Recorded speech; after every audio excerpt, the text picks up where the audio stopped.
Hello, and welcome back to Noir Lullaby. Before we begin, feel free to leave a comment and tell me where you're listening from. I love reading every single one. If you enjoy chilling tales that sing like a dark lullaby, don't forget to like the video and subscribe to the channel. Turn on notifications so you never miss a new story. Now, get comfortable, dim the lights if you dare, relax your mind, let the outside world fade away. And let's begin. Story 1, I am sure you have experienced moments like this yourself. I am talking about the small, ordinary moments that happen without thought. Actions so common that your body performs them before your mind even notices. It could be pulling a shirt over your head. It could be glancing into a mirror while walking past it, switching off the basement light before climbing the stairs, or suddenly realizing that you are alone in a supermarket aisle. These moments mean nothing to us. They are empty spaces between more important actions. We forget them almost as soon as they happen. But what if one of those moments was not meaningless? What if, during that quick second, you went somewhere else? What if you saw somebody, or something, that was never supposed to exist in our world? Recently, I have been reading more than I ever did in school. Knowledge has become the most important thing in my life, and I have started to feel that there is not enough time to learn everything I need to know. That is why I quit my job. Yes, I actually quit. For the past 2 weeks, I have been living alone in a hotel room. It is not a luxury hotel. The carpet smells old, the walls are thin, and the air conditioner makes a clicking sound every few minutes. I have not unpacked properly because I do not plan to live here like a normal person. I eat instant ramen noodles and drink water. I have stopped drinking alcohol because I want my mind to remain clear. I sleep only when my body forces me to. I have covered the windows with thick curtains, and I rarely leave the room except to buy food. You can judge me if you want. You can call me irresponsible, selfish, obsessed, or insane. I do not care. The only thing I care about now is information. My main subject is probability. Probability of what, you might ask? That is difficult to explain because I am still not completely sure what I am searching for. I only know that something exists outside the normal limits of our senses. Something deeply hostile. Something with such a small chance of appearing that most people could live 1,000,000 lives without ever seeing it. The probability may be almost zero, but it is not zero. That is what matters. There is something out there, something our eyes are technically capable of seeing, but only under extremely rare conditions, and I need to learn how to reach it. You may wonder how a normal person became interested in such a strange subject. The answer is not dramatic. There was no childhood ghost, no mysterious family curse, and no strange object found in an attic. My path began with boredom and frustration. I have been frustrated with my life for as long as I can remember. I have always done what I was supposed to do. I behaved in school. I studied enough to get decent grades because adults told me that education would lead to a good future. After graduation, I searched for jobs. I smiled during interviews, wore uncomfortable clothes, and told employers exactly what they wanted to hear. Once I got hired, I followed instructions and acted grateful. I laughed at my boss's bad jokes and agreed with their stupid ideas because that was how you kept a job. I married because it seemed like the next proper step. Then, I divorced. I became bankrupt. Someone stole all 4 tires from my car while it sat outside my apartment. I remarried, this time to a woman 10 years younger than me. We had two beautiful children. One became a ballet dancer. The other loved cars too much. He drove too fast, lost control while drifting, and broke his spine. He has used a wheelchair ever since. I have loved people. I have hated people. I have felt excitement, grief, anger, hope, and disappointment. I have experienced most of the things people claim give life meaning. And through all of it, I remained frustrated. Worse than that, I remained unhappy. Not sad in a way that could be treated with a vacation or a few pills. It was something deeper. It felt as if I had been forced to live a life written by somebody else. Every day followed the same pattern, and every important event eventually became another memory that no longer changed anything. Then, one summer afternoon, I attended a public college lecture. It was the fourth public lecture I had attended since earning my diplomas. I did not go because I wanted another qualification. I simply enjoyed being in a room with intelligent people. Listening to someone speak passionately about a subject helped me stop thinking about my own miserable life for an hour or two. The professor was thin and short. Sweat covered his forehead, and his shirt clung to his body because the lecture hall's air conditioning was broken. He looked tired and uncomfortable, as if the summer heat might melt him before he finished speaking. He did not look like a man who was about to change my life. The subject of his lecture was something called the theory of common entries. I had never heard of it. Most people have not. The basic claim of the theory was that the afterlife was completely real. Perhaps not heaven or hell in the traditional religious sense, but some form of existence beyond the usual functions of the human body. Death was considered the most certain entry into that state. The problem was that society could not study death properly.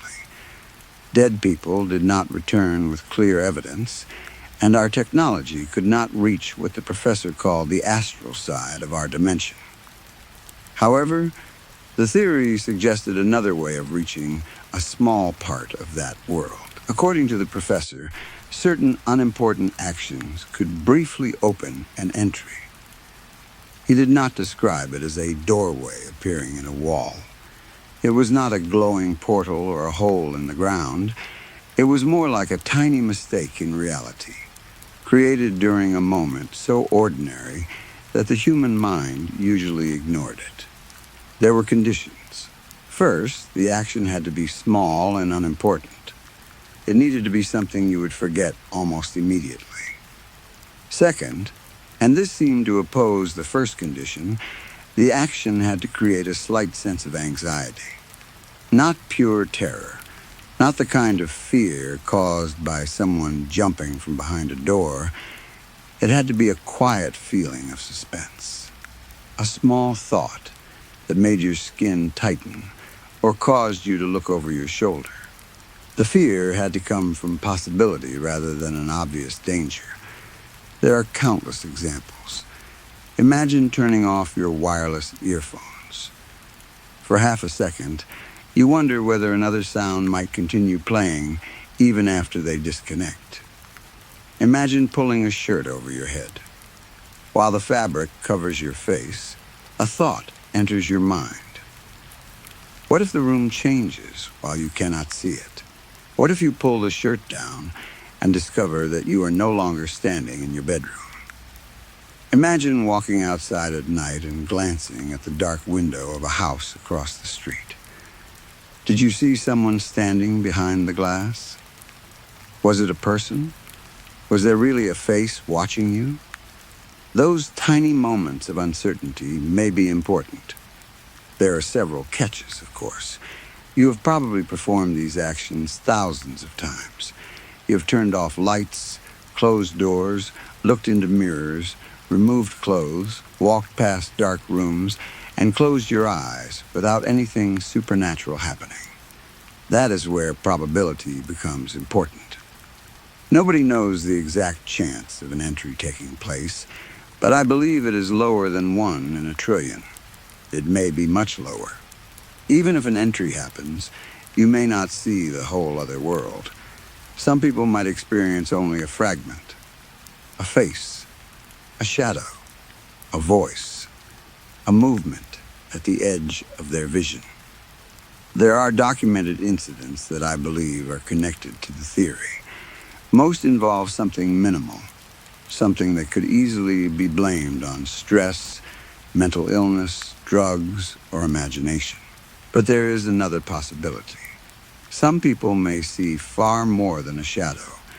They may see the other side clearly. I do not enjoy imagining what their eyes might find there. You may also wonder why I would want to reach something so dangerous.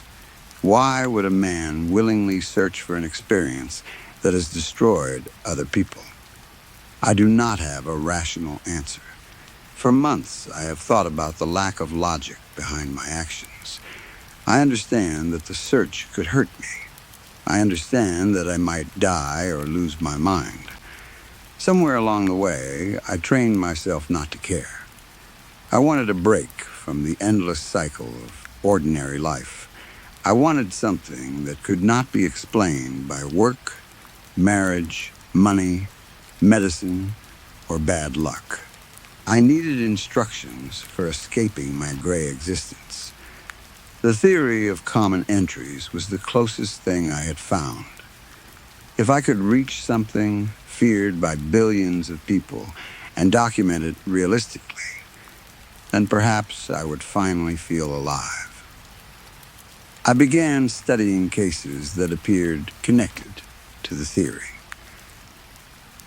One involved a woman in Germany. Her disappearance was not widely reported. She was missing for only a short period and was found alive, so the media quickly lost interest. However, she was placed in a mental health facility soon after being located. Several of her interviews were recorded. At first, her speech sounds meaningless. She cries, screams, repeats words, and refuses to answer simple questions. Most doctors concluded that her condition resulted from childhood trauma made worse by years of heavy drinking. That was their explanation. I have another. Before disappearing, the woman had been cleaning a window in the bedroom she shared with her husband. It was evening, and the room behind the glass was dark. She moved the cleaning cloth from side to side, blocking her view through the window with every sweep. Cloth across the glass. Dark bedroom. Cloth across the glass. Dark bedroom. She repeated the action again and again. Then, something changed. According to her broken explanation, the cloth no longer felt as though it was sliding across glass. Her hand touched something soft and warm. She said the window had turned into a skin-like surface. During the interview, she began screaming before explaining what happened next. A few words could still be understood. Eye, tooth, blood. After that, she threw herself against the wall and had to be restrained. The doctors believed she had suffered a psychological breakdown. I believe she experienced an entry. Another case happened in Australia. That incident had several witnesses and was documented better, although false details were later added to make the story more dramatic. What we know for certain is that a group of teenagers held a campfire party in a remote area. They brought alcohol, music, and probably other things that teenagers should not have had. At some point, one of the boys suggested that several of them wrestle without shirts. It was a stupid attempt to impress the girls. The others laughed and agreed. A few boys began removing their shirts while everyone shouted playful insults. Then, one of them started screaming. A witness described the sound as animal-like. She said it reminded her of a rabbit being pulled apart by foxes. The boy was 14 years old. He pointed toward the nearby trees, which were only partly lit by the campfire. Nobody else saw anything there. That detail is important. According to several statements, the others stared in the same direction, but saw only trees and darkness. The boy, however, kept screaming as if something terrible was standing directly in front of him. Panic spread through the group. Some teenagers tried to calm him. Others became frightened and ran from the area. Then, the boy began hitting his head against the rocks on the ground. He did it with such force that several people could not stop him. By the time they managed to hold him still, the damage was severe. He died later in the hospital. Some of the details that followed may be false. Stories change when people repeat them. However, several sources claim that nurses heard him whisper 2 words before he became unresponsive. Leave. Begging. Perhaps it was only an urban legend. Perhaps not. I believe he saw something during the moment his shirt covered his eyes. There are other possible examples. A Japanese man claimed to have seen his dead grandmother reflected in a cellar window. The woman had no eyes, but she still appeared to be looking at him. A girl from California unplugged her headphones from her laptop and heard what she later described as her mother screaming while burning in hell. Her mother was alive and sleeping in the next room. A 17th century explorer wrote about seeing an infant swimming through the Pacific Ocean with an umbilical cord still attached. The child kept pace with the ship for several minutes before sinking beneath the waves. Most people treat these stories as hallucinations, lies, or folklore. I see a pattern. I believe these were all entries. I also discovered a way to increase the probability of an entry happening. At first, it sounds ridiculous. Repeat the same small action an enormous number of times. Look down a basement corridor. Turn your head and stare at the wall. Look at the corridor again. Repeat it hundreds or thousands of times. Eventually, probability begins to work in your favor. This sounds like the behavior of a madman, and perhaps that is what I have become. I have pulled shirts over my head thousands of times. I have looked through windows again and again until my eyes burned. I have repeatedly entered dark rooms, switched lights on and off, and stared into empty corners. I even trained myself to keep my eyes closed longer while blinking. Instead of a normal blink, I sometimes hold my eyelids shut for 2 or 3 seconds, wondering what will be waiting when I open them again. For days, nothing happened. Then I believe I finally caught a glimpse. It happened in the bathroom of my hotel room. I locked the main door and closed the curtains. The bathroom light was off, but a weak, yellow glow entered from the living area. The room was dark enough to feel uncomfortable without being completely black. I could not hear the guests in the nearby rooms. For the first time in days, the entire floor seemed empty. I felt completely alone, not lonely. Alone, there's a difference. Loneliness means you want another person nearby. Being alone means you understand that nobody knows where you are, nobody is thinking about you, and nobody would hear you if something happened. I felt forgotten, lost, like a single piece that had fallen out of a machine without anyone noticing. Before starting, I watched several frightening videos online. I wanted to increase my anxiety slightly. I did not want to become terrified, because strong fear might ruin the conditions. I only wanted enough tension to make the room feel unsafe. Then I stood in front of the bathroom mirror. The exercise was simple. Stare at my reflection. Look down at the sink. Raise my head and look into the mirror again. Repeat, Mirror sink, I lost count after a while. I know I completed more than 300 repetitions, but probably fewer than 500. My neck started to hurt. My eyes became dry. Every time I raised my head, I expected something to appear behind me. I imagined a tall figure standing in the corner. I pictured a demon rushing forward as soon as our eyes met. I imagined burning claws cutting through my back and pulling open my flesh. Sometimes I imagined my reflection changing instead. My reflected face might twist into a wide, unnatural smile, while my real face remained still. My reflected fingers might dig into my stomach, opening my body and spilling everything inside me onto the bathroom floor. These thoughts made my heart beat faster, which was exactly what I wanted. But nothing happened. Mirror, sink, again. Then I saw a change. At least, I think I did. As I raised my head, a shadow moved away from my reflection. It was thin and dark, like a black line sliding across the floor. It escaped toward the part of the bathroom that the mirror could not show. I froze. A wave of excitement passed through me.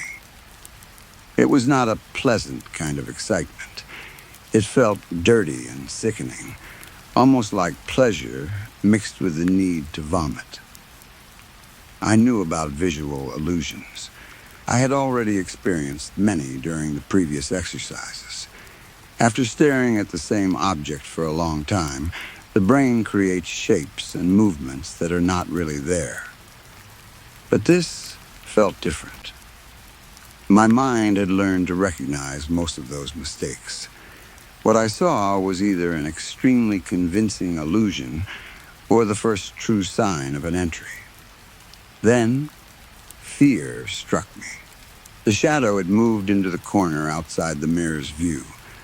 Something could have been standing there. I heard nothing, but the silence made the possibility worse. I imagined a face only a few feet away, wearing an expression so horrifying that no human mind could survive seeing it. For the first time, I did not fear physical pain. I did not care about being scratched, bitten, cut, or killed. Those things belong to the normal world. The suffering offered by whatever waited in that corner could be different. It might enter my thoughts. It might feed on my memories, changing every happy moment into something unbearable. It might fill my mind with an understanding so terrible that I would destroy myself just to make it stop. I imagined the presence flowing through me and poisoning every thought until I grabbed a weapon and blew my brains out. That was what frightened me, not death. The possibility of being forced to understand something that the human mind was never designed to understand. I stood in front of the mirror, unable to move. Then I became angry with myself. I had spent weeks searching for this moment. Everything I had done had brought me here. I had left my job, isolated myself from my family, wasted money on the hotel room, and damaged my body with these endless exercises. I had been running away from an ordinary life. Now the thing that could finally change everything might be standing only a few feet away. I had to turn my head. Do it, coward, I thought. Find your fucking meaning.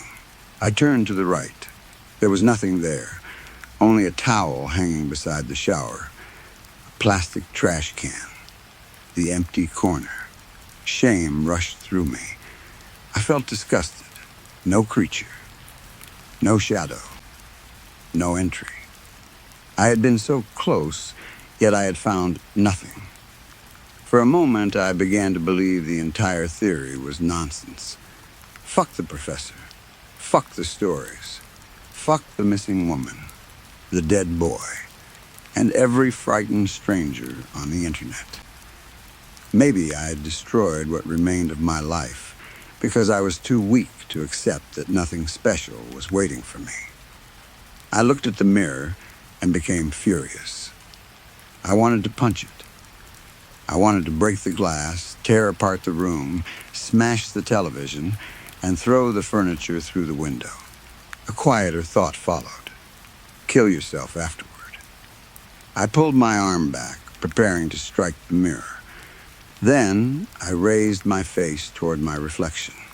I saw. The doorbell rang. I froze. Nobody had visited me during the 2 weeks I had been staying there. The hotel staff left fresh towels and food deliveries outside the door whenever I requested them. I had placed a "Do Not Disturb" sign on the handle, and nobody had ignored it. The doorbell rang again. Someone was waiting outside. For several seconds, I stood in the bathroom doing nothing. Then normal instinct returned. I ran into the living area. Everything looked the same. The empty noodle cups were still on the small table. My books and printed papers covered the bed. The curtains remained closed. I suddenly remembered that I was shirtless. My T-shirt was lying across the chair. I picked it up and began pulling it over my head. The fabric covered my face. My arms were already inside the sleeves when a thought stopped me. What if the person ringing the doorbell was not a person? What if this was part of the entry? Something might be standing outside my room, waiting for me to open the door. I did not know whether it could harm me. I did not know whether physical defense would matter. Then I realized something worse. I was putting on a shirt during an entry. The action itself was one of the common triggers. I had started another process before the first one had ended. Thank God, I froze. I immediately squeezed my eyes shut. I held my breath, although I do not know why. Perhaps some ancient part of my brain believed that whatever was near me would not notice me if I made no sound. I pulled my arms free and threw the shirt away. It landed somewhere on the floor. I did not know where. I did not care. The action had not been completed. The shirt never fully passed over my body. I stood in the middle of the room with my eyes closed. My heart beat so violently that I thought it might stop. I had finally reached the moment I had spent weeks searching for, yet I had no idea what to do. My instinct told me to freeze. So I waited. Then the door handle moved. The door opened. Footsteps entered the room. At first, they were distant but clear. Then, they became louder. Each step sounded heavier than the one before it. I remained completely still. I did not breathe. I did not open my eyes. The footsteps crossed the living area. They moved toward me. Loud, louder, very loud. The presence came so close that I felt as if it were only inches from my face. I almost opened my eyes. Every instinct screamed at me to look. The human mind hates not knowing. Even when the truth is dangerous, we want to see it. Before I could give in, the footsteps stopped. Silence filled the room. That single moment seemed to last forever. Even now, while writing this, I can still feel the tension that entered my muscles. My shoulders locked. My jaw hurt from clenching my teeth. A sharp pain moved through my chest. Nothing could have prepared me for the physical suffering created by that level of fear. I felt sick deep inside my stomach. It was not normal nausea. It felt like guilt. It felt as if I had murdered a helpless child and suddenly understood exactly what I had done. I knew that made no sense, but the feeling was overwhelming. The guilt did not belong to me, yet it filled every part of my body. Something stood in front of me. I could feel it. It seemed to be begging me to notice it, not with words. The presence itself seemed to press against my skin, as if only a few atoms separated us. It wanted me to open my eyes. I kept them shut. Then the footsteps began again. At first, they were extremely loud, then very loud, then simply loud. The presence was moving away. The steps crossed the room and reached the doorway. A moment later, they echoed in the hotel corridor. They became softer, farther away. Finally, they disappeared. Silence returned. This time, it felt safe.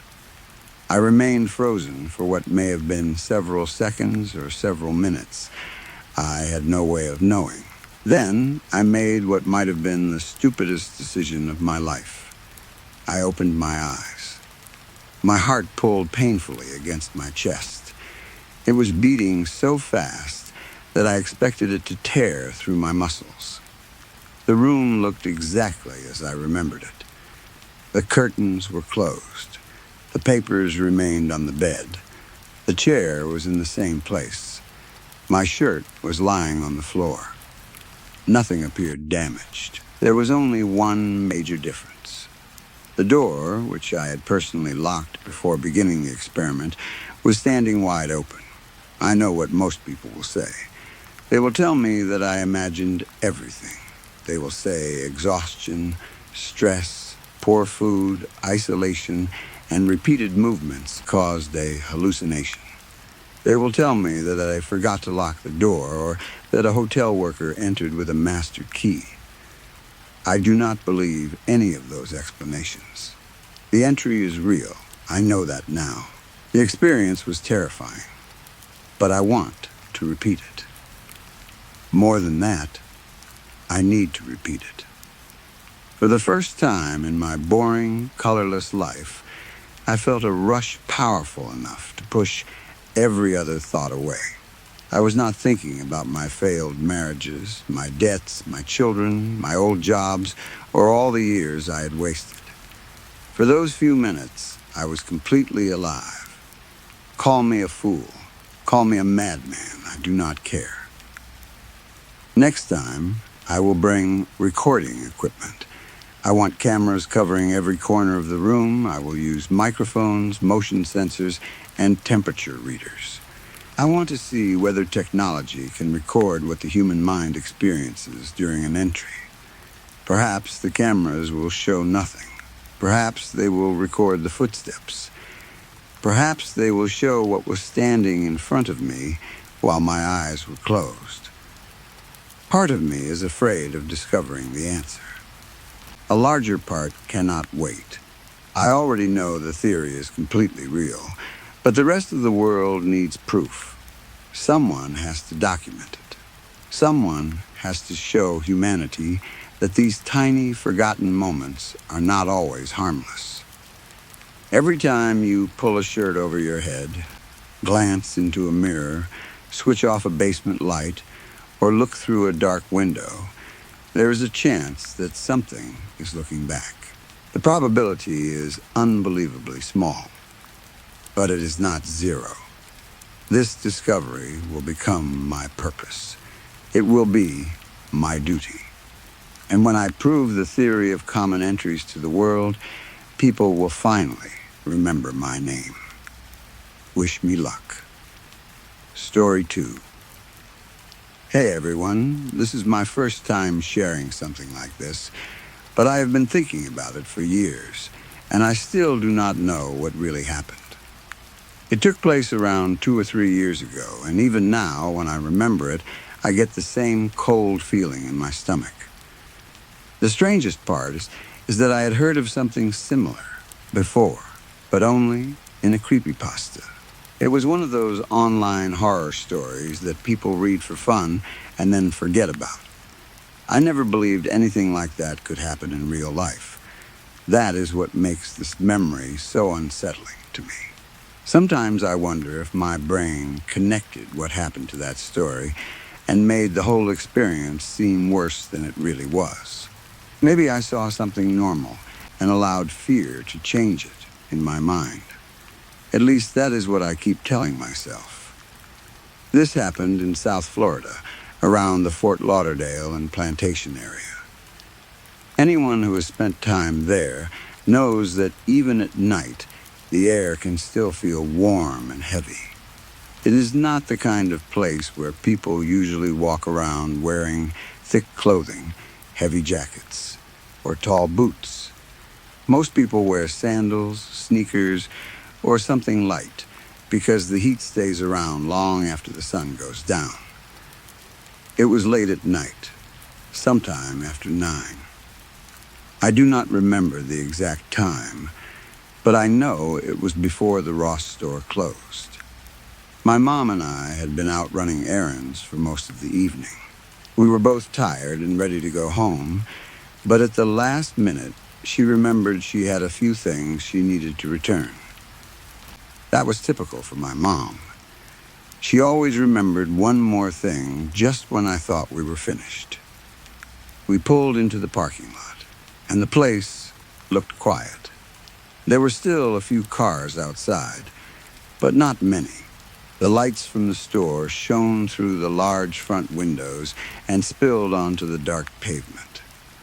I told my mom I wanted to stay in the car while she went inside. She immediately said no.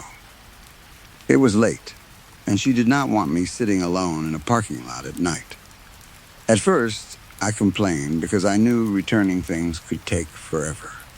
Ross usually had long lines, especially when people had carts full of clothes and random household items. Still, I knew she was right. Sitting alone in a dark car was probably not the safest idea, so I got out and followed her inside. The store felt unusually empty. There was one employee standing near the front registers. A few customers were waiting in line, maybe 4 people altogether, but each of them had a shopping cart filled with clothes, bags, boxes, and other items. Even with only a few people in line, it was obvious that the wait would take a long time. My mom joined the return line, and I stood beside her for a while. I was already tired, and I did not feel like standing there. At the time, I had a cannabis vape pen with me. I used it every day back then, so 1 or 2 small hits did not make me feel extremely high. It mostly helped me relax. I decided I would go to the bathroom, sit down for a few minutes, take 1 hit, and wait for my mom to get closer to the register. In that particular Ross, the bathrooms were located near the fitting rooms. You could not simply walk in.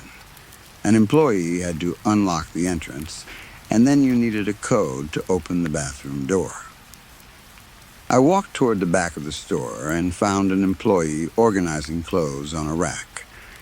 From the way they were moving, it looked like they were finishing their work and getting ready to clock out. I asked if they could unlock the bathroom for me. The employee pressed a button. I heard a loud buzzer from the hallway beside the fitting rooms. The lock clicked open, and I walked inside. The hallway was quiet and narrow. The bright store lights did not reach far into it, and the walls seemed slightly darker than the rest of the building. I walked down the hallway until I reached the women's bathroom. I entered the code, waited for the green light, and pushed the door open. The bathroom was empty. At least that was what I believed. I remember feeling relieved when I walked inside. Good, I thought. I have the whole place to myself. There were only a few stalls. One of them was the larger accessible stall. I did not choose that one because I was planning to sit for a while, and I did not want to take the biggest stall in case someone needed it. Instead, I entered the regular stall beside it. I locked the door, sat down, and pulled out my phone. At first, everything seemed completely normal. I used the bathroom, took 1 small hit from my vape, and started scrolling through my phone. I replied to a few messages, watched a couple of short videos, and checked social media. Like many people who smoked regularly, I had a habit of losing track of time.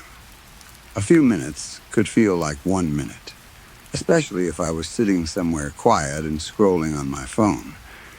The vape did not make me feel out of control. I was used to it, and one hit was nothing unusual for me. I felt calm, maybe a little more relaxed, but I still knew exactly where I was and what I was doing. After what felt like a short time, I checked the clock on my phone.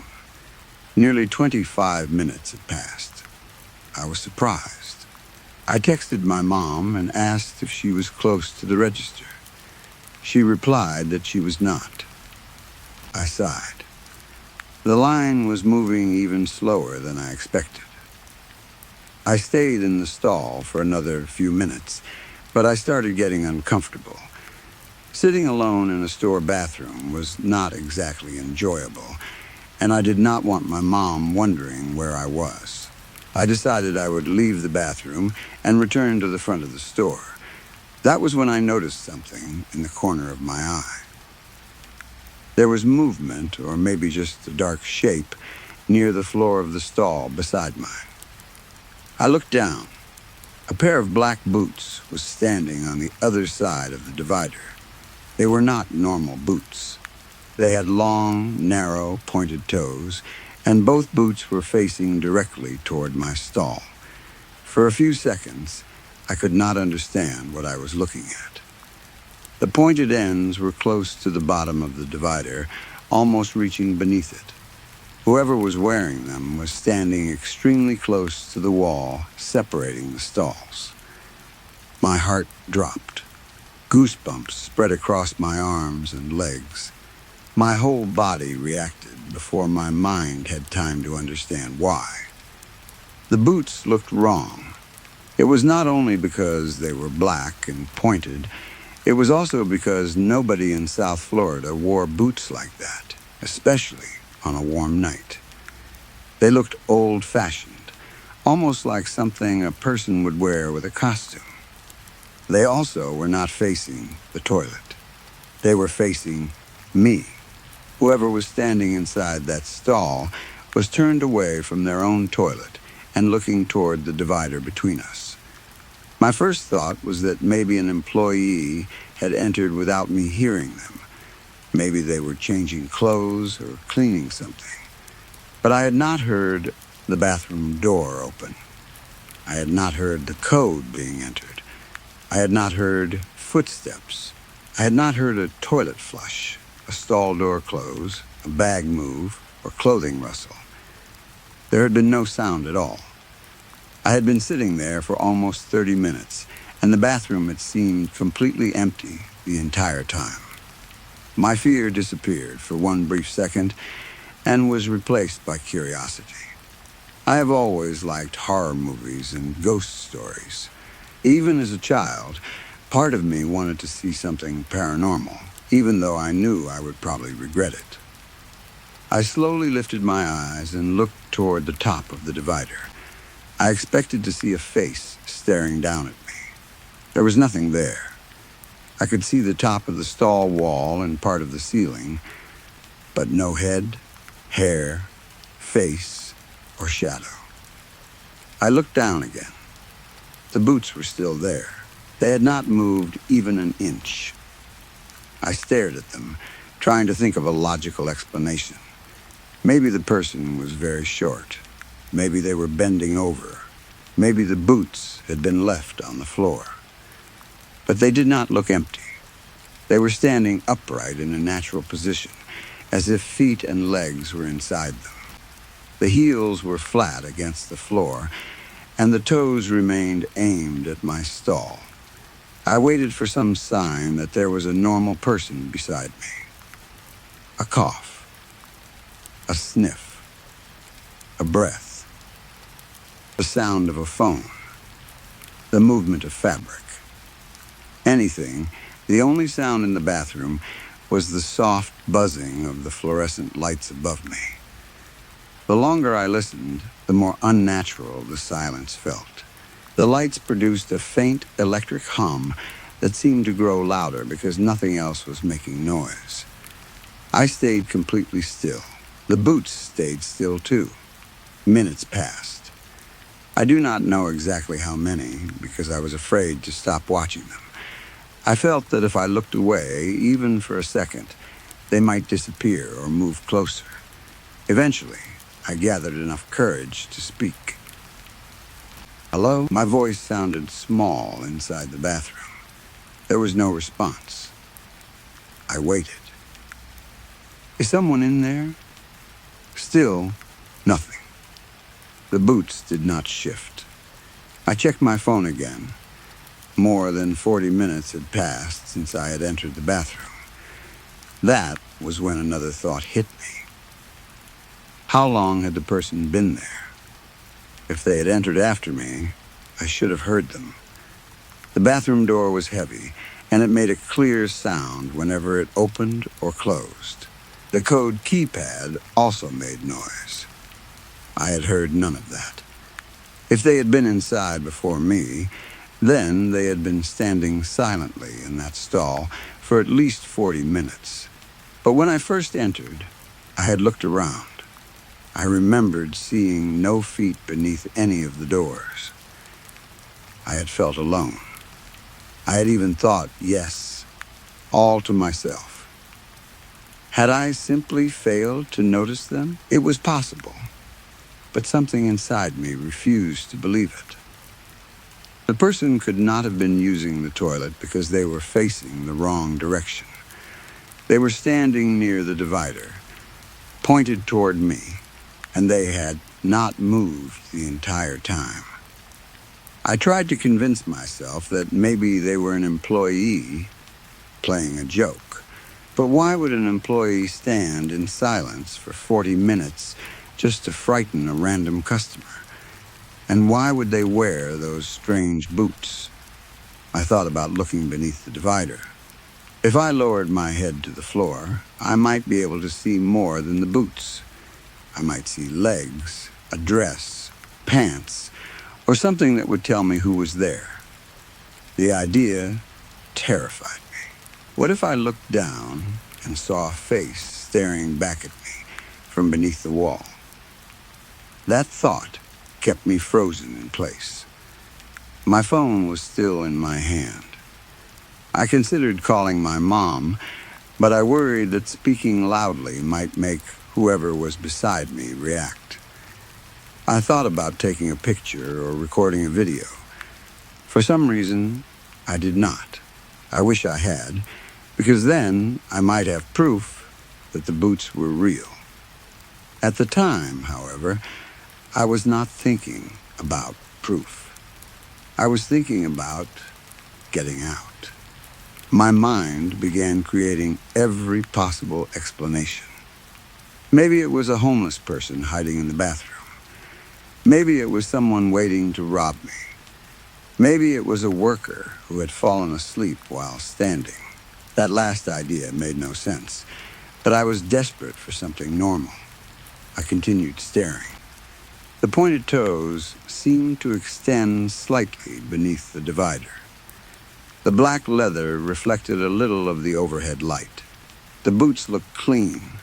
There was no dirt, dust, or water on them. They were completely still. Even a person trying not to move would shift their weight eventually. Their feet would turn slightly. A heel would lift. A knee would bend. Nobody could stand that still for so long. My breathing became shallow. I finally made a decision. I was going to unlock the stall, open the door, and leave as quickly as possible. I would not look into the stall beside me. I would not wait for whoever was there to move. I placed my phone in my pocket and stood. The toilet seat made a slight noise as my weight lifted from it. The boots did not react. I moved my hand toward the lock. Before opening the door, I looked down one final time.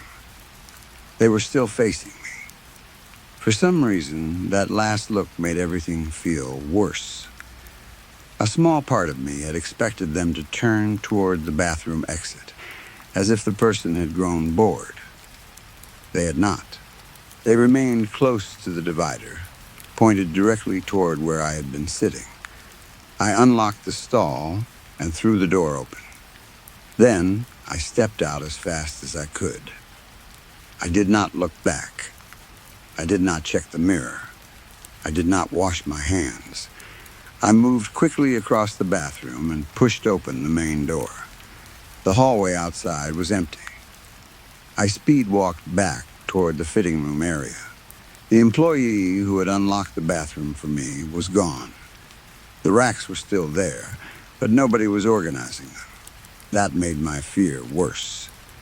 If the employee had been the person in the next stall, they would have needed to enter the bathroom without making a sound and somehow reach the stall before I noticed. Also, the shoes did not look like anything an employee would wear while working in a discount store. I hurried toward the front. The store was nearly empty now. The aisles seemed longer and darker than before. Most of the customers had already left. My mom was finally approaching the register. When she saw me, her expression changed. She asked what was wrong, because I must have looked terrified.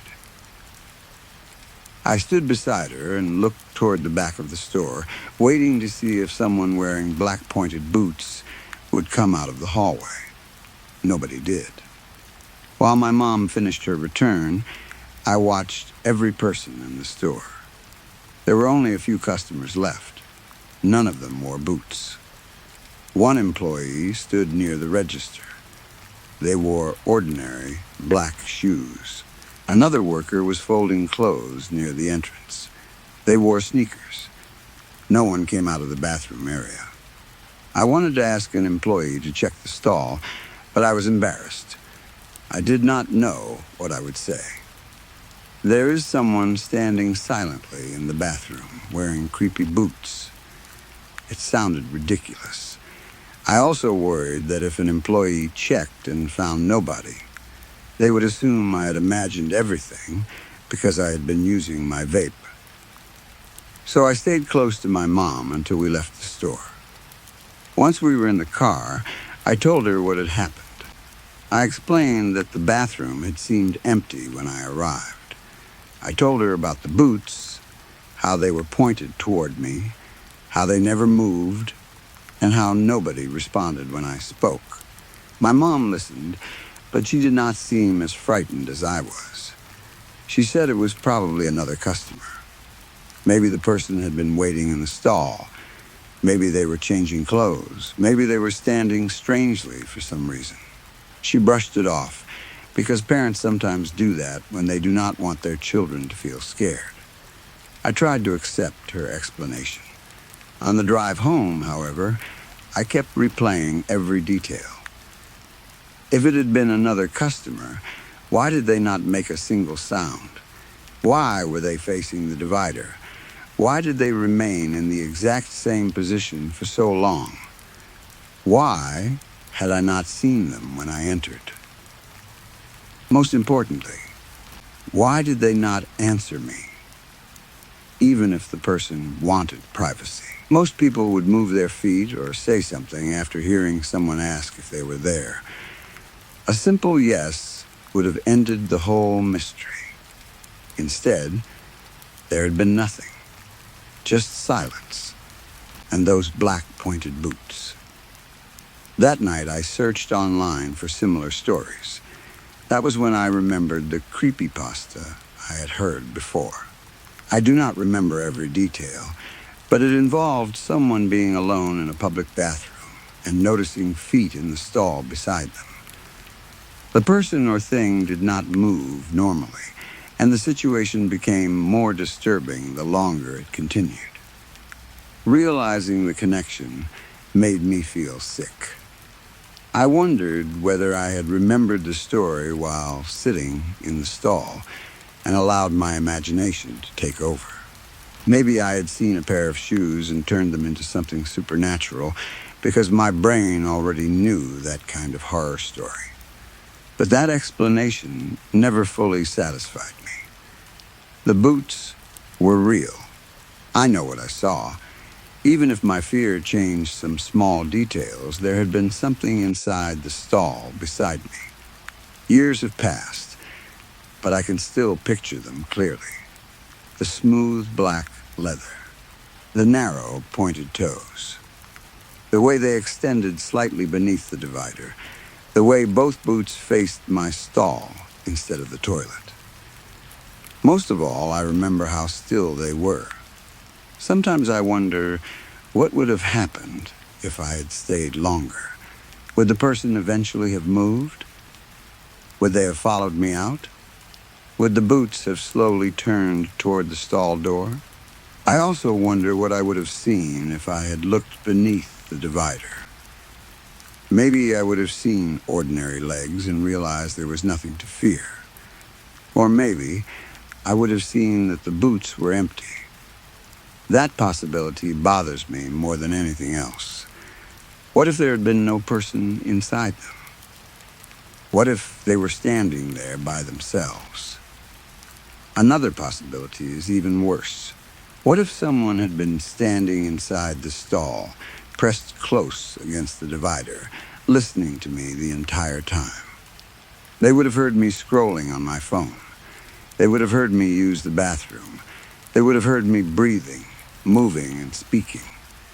They would have known I was afraid. And they chose not to answer. I returned to that Ross store several times after the incident, but I never used the bathroom again. Whenever I walked near the fitting rooms, I would glance toward the hallway and remember the sound of the lock buzzing open. Once, months later, I saw a woman in the store wearing black boots. My entire body froze. I watched her walk across the aisle, but her boots were round at the toes and only reached her ankles. They were nothing like the pair I had seen. I felt foolish for reacting so strongly, but the memory had stayed with me. To this day, I still check beneath bathroom stalls when I enter a public restroom. I look for shoes. I listen for movement. If the bathroom feels too quiet, I leave. I know there are logical explanations. The cannabis could have made me more anxious or affected my sense of time, even though I was a regular user and had taken only one hit. Maybe the person had entered while I was distracted by my phone. Maybe they were listening to something through headphones, which would explain why they did not answer. But headphones would not explain the complete lack of movement. They would not explain why the boots faced me. They would not explain why nobody wearing those shoes ever came out. Sometimes I think about the employee who unlocked the bathroom door. They were organizing clothes when I went inside. When I came out, they were gone. Maybe they simply finished their shift. Or maybe they knew something was wrong in that bathroom and left before I could ask them about it. I will probably never know. All I know is that I entered an empty bathroom late at night, sat alone in a stall for nearly half an hour, and then discovered that something had been standing silently beside me. Something wearing pointed black boots. Something that did not breathe, cough, move, or answer. And while I sat there believing I was alone, those boots were facing me. Story 3. Back in the 1990s, I was just a normal and painfully boring teenager living in a small town where almost nothing ever happened. I was 16 years old, finishing my last year of middle school, and counting down the days until summer break. I had imagined that summer would be full of late nights, bike rides, horror movies, and time spent with my group of friends. Instead, by the time the final day of school arrived, most of those friends had stopped speaking to me. I still do not fully understand why. There had been no big fight, no betrayal, and no dramatic argument. They had simply started avoiding me one by one. At lunch, they sat at a different table. In the halls, they walked past me as if they did not see me. When I asked what was wrong, they either ignored the question or gave me vague answers. Maybe I had become annoying. Maybe someone had spread a rumor. Maybe they had decided that I was no longer worth keeping around. Whatever the reason, it left me feeling isolated. By the last day of school, only one person still spoke to me. His name was Mark, though that was not his real name. I am changing it because even after everything that happened, I do not think his family would want strangers discussing him online. Mark was about the same age as me, tall and thin, with messy brown hair that always looked as though he had just rolled out of bed. He was awkward, sarcastic, and obsessed with horror movies. That was one of the reasons we became friends. While most of the kids in our class talked about sports or popular music, Mark and I spent our time discussing strange films, urban legends, haunted houses, serial killers, and anything else that made people uncomfortable. That afternoon, the final bell rang, and everyone rushed out of the school as if the building were on fire. Students shouted, laughed, and made plans for the summer. I walked home alone with my Walkman clipped to my belt, listening to Sailing the Seas of Cheese through cheap foam-covered headphones. The music was loud enough that I almost did not hear Mark calling my name. He caught up to me near the edge of the school grounds. He was out of breath and holding something behind his back. "What?" I asked, removing one headphone. He smiled and revealed a black VH tape. "We have to watch this tonight," he said.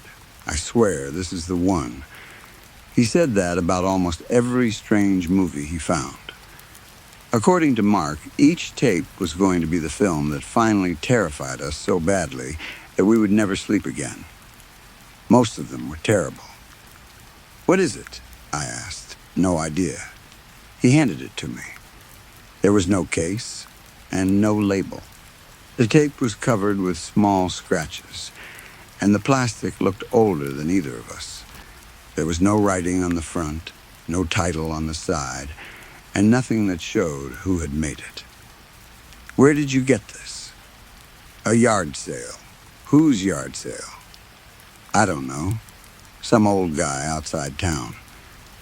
"You bought an unmarked tape from a stranger?" "It was 50 cents.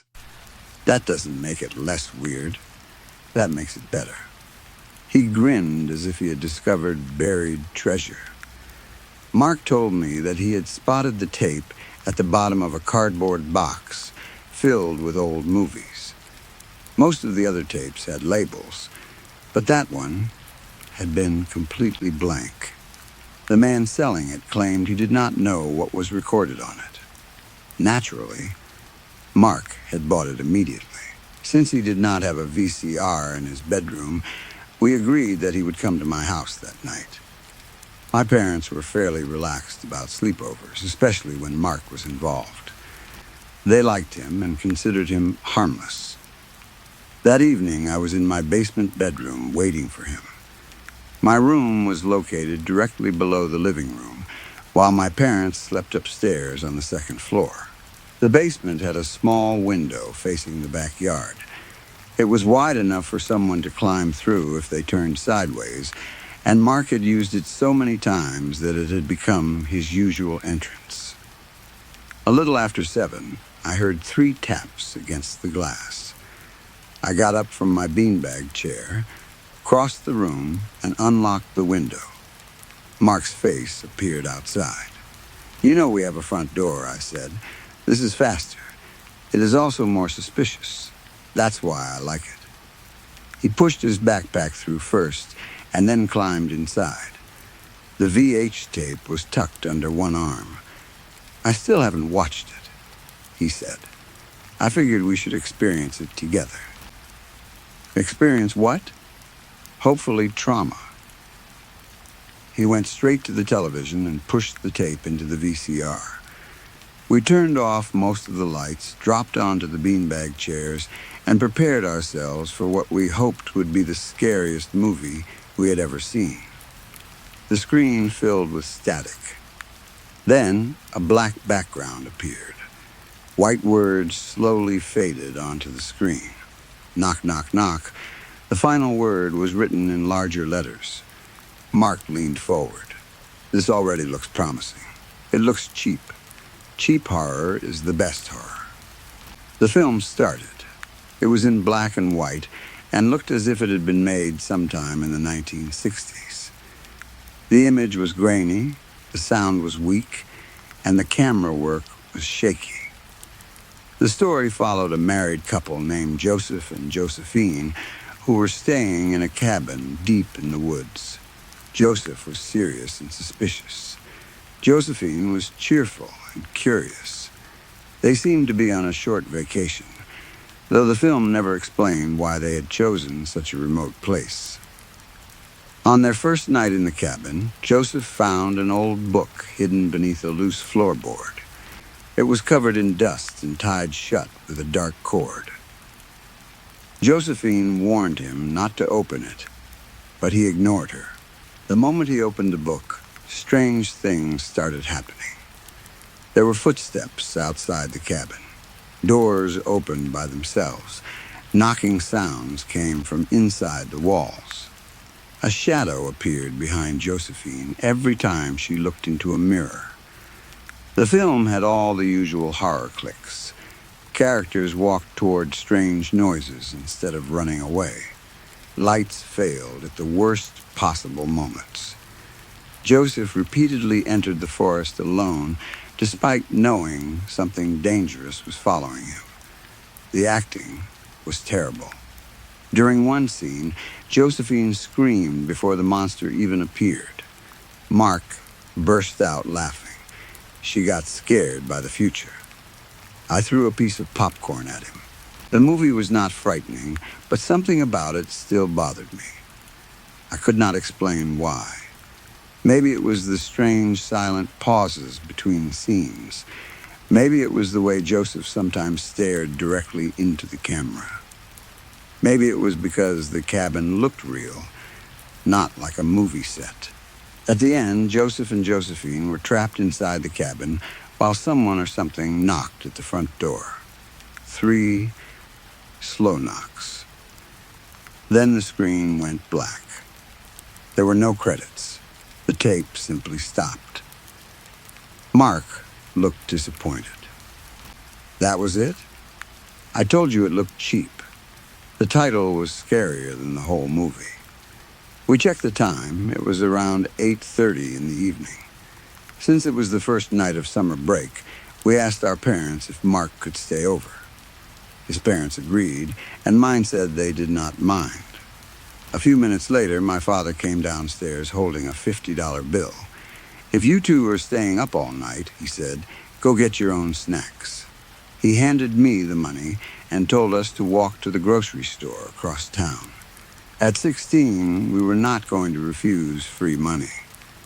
We made a list of everything we wanted: frozen pizza, chips, candy, soda, and anything else that looked unhealthy. Before leaving, we locked the front and back doors. My parents were upstairs, but they were going to bed early.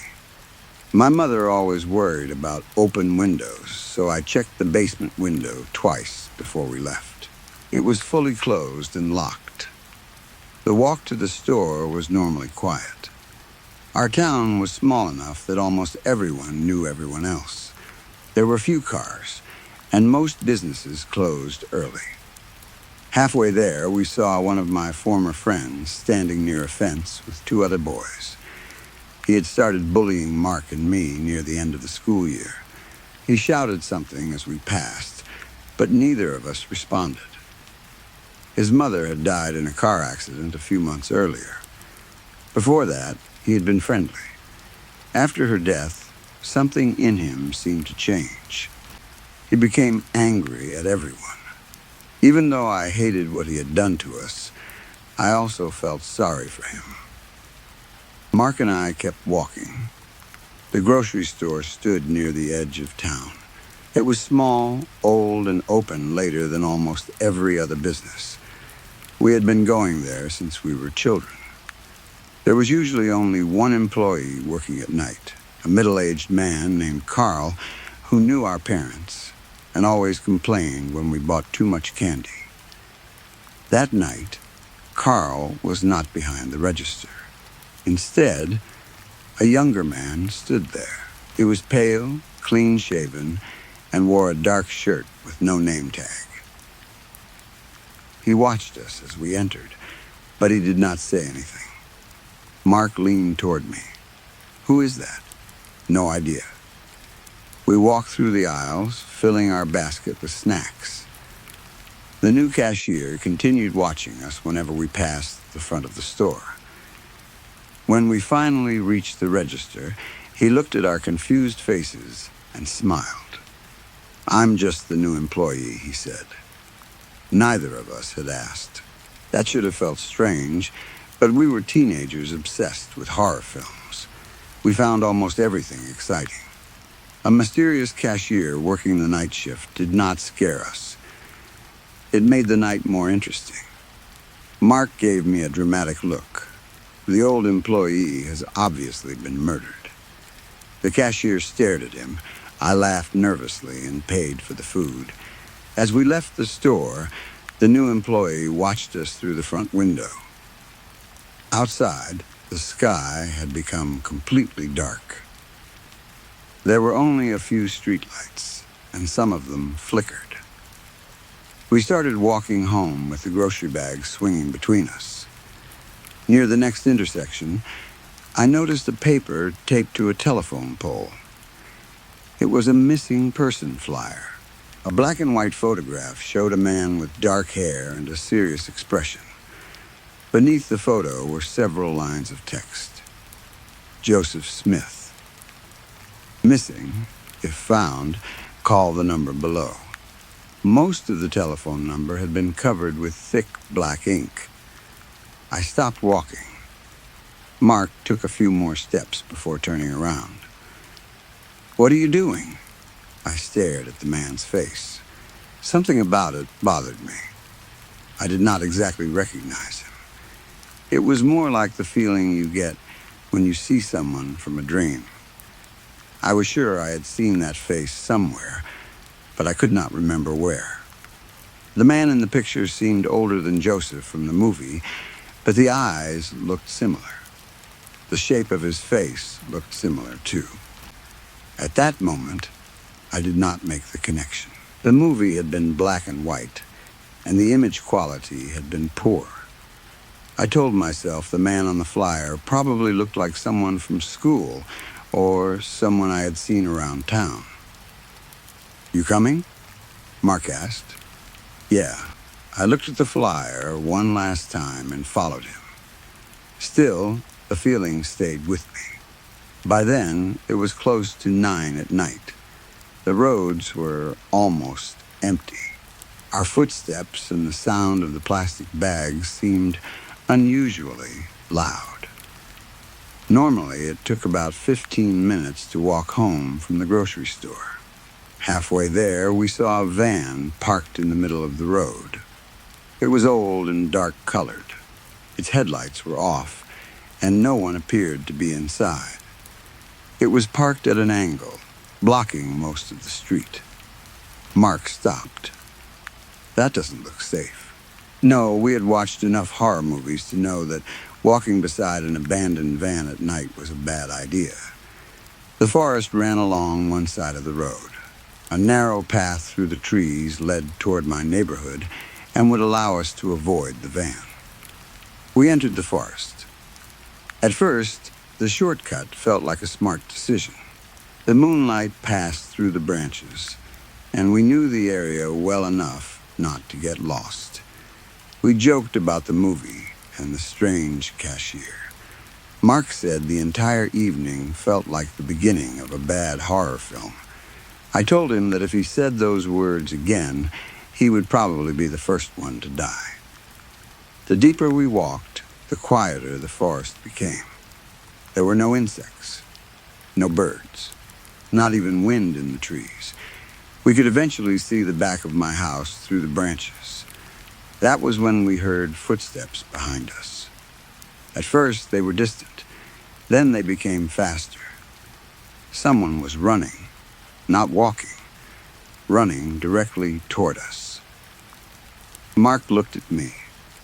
I looked at him. Neither of us turned around. We ran.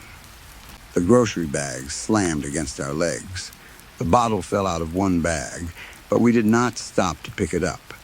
The footsteps behind us continued. They were heavy and fast. Branches snapped, leaves crushed beneath shoes. Whoever was following us was getting closer. We burst out of the trees and crossed my backyard. Mark reached the porch first. I almost slipped on the steps while searching for my keys. "Hurry," he shouted. "I'm trying." My hands shook so badly that I dropped the keys. The footsteps came out of the forest. I grabbed the keys, found the correct one, and pushed it into the lock. The door opened. We threw ourselves inside. I slammed the door shut and turned the lock. A second later, something struck the other side. Bang! The door shook in its frame. Mark and I backed away. For several seconds, neither of us spoke. We expected more banging, but the porch became silent. "Was that a person?" Mark whispered. "I don't know." "Should we tell your parents?" "Yes, but before going upstairs, we decided to put the groceries in my room." We were frightened, but part of us still believed we had probably been chased by one of the bullies from school. We went downstairs. The basement lights were still on. The moment I entered my room, I froze. Everything had been destroyed. My drawers had been pulled out and emptied onto the floor. Clothes, books, cassette tapes, and school papers were scattered everywhere. One beanbag chair had been cut open, and tiny foam pieces covered the carpet. My desk had been knocked over. The television was still on, showing static. The basement window was wide open. Cold night air entered the room. I stared at it. I knew I had locked that window before leaving. Mark stood behind me, breathing heavily. Someone was in here. "Great," I muttered. "Now this." My fear was starting to turn into panic. Whoever had chased us through the forest might have already been inside the house. They could have entered through the window, destroyed the room, and then gone outside to wait for us. We searched the floor. Nothing valuable seemed to be missing. The VCR was still there. My music collection was untouched. Even the money I kept in a drawer had been thrown onto the carpet. This was not a robbery. Someone had entered only to frighten us. Then Mark pointed toward the corner. "What's that?" A sheet of paper lay near the bed. I picked it up. It was the same missing person poster we had seen outside the grocery store. The same photograph. The same name. Joseph Smith. But someone had written a message across the bottom in thick black marker. "Oh, we swear this is the one." Under the sentence were 2 letters. J and J. My skin turned cold. Those were almost the same words Mark had used when he showed me the tape. "I swear, this is the one." Mark read the message over my shoulder. For once, he did not make a joke. "Who are J and J?" he asked. I looked at the static-covered television. Joseph and Josephine. The names sounded ridiculous when I said them aloud. They were characters from a bad black and white horror movie. They were not real. But the missing person flyer was real. The footsteps were real. The open window was real. Before we could say anything else, we heard movement upstairs. We grabbed the poster and ran to my parents. My father was standing in the hallway, angry because of the noise. My mother followed him downstairs. We tried to explain everything at once.